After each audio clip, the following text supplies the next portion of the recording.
Assalamualaikum warahmatullahi wabarakatuh. Wargi daramang sadayana mudah-mudahan cing dina kesehatan keselamatan tebikeun dina balai caket rezekina sadayana di karabul sadegala permaksadan. Mengepot ieu bade ieu ya bade nyanyi nyanyi zaman kiwari mah kumaha ieu teh lockdown di imah we mengepot teh ka mana-mana rek ka mana-mana teh pan sieun ieu teh geuningan aya kurek dagang leuletikan ayo aya polisi kita dipariksa di karantina 14 poe ada kumaha anak pamajikan bisa dahar teh jeung ipuh di karantina de bawa di bere dahar bawa henteu deui kumaha itu dah usaha henteu nungguan di pamarentah cenaya naon duit atau naon bantuan-bantuan can cair wae ku udewek teh ieu we ditungguan lah lain tungguaneun mending geus we neangan koreh-koreh cok neangan sorangan handakeun nu di luhur mah hese zaman kiwari mah dewek teh mentakeun lagu reformasi pangyieunkeun ka si Kang Asep nya alhamdulillah geus rengseh teh laguna teh urang nanyikeun geralah geunaheun teh zaman kiwari mah ge ur ieu geura cigana laguna teh nitenan zaman kiwari kuring mah asa teu ngarti ongko zaman reformasi nalangsa jadi tradisi sakapeung aya panale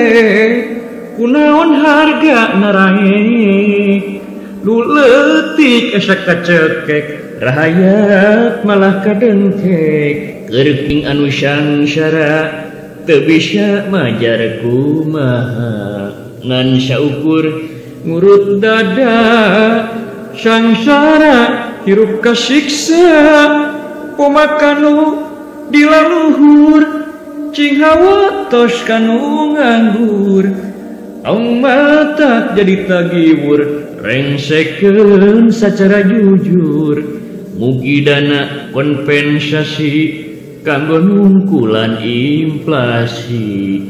omatong salah ngabagi sangkan teu salah miharti utamakeun jalma leutik nu hot sarta paceklik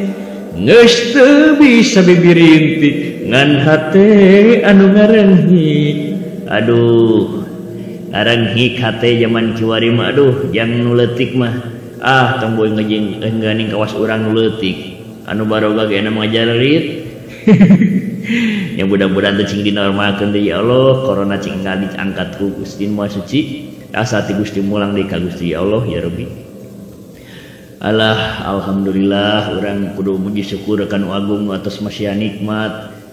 paling gede tepan ieu kana kesehatan lain duit perlu dijuru perlu dipantau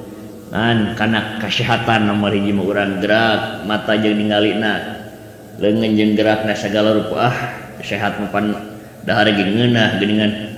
asa sangu jeung uyah di handapna kuruluk daging geuningan daging nu dikalapaan geuningan lur ya kitu we lah. Assalamualaikum warahmatullahi wabarakatuh. Dewek rek ieu deui lah rek kuli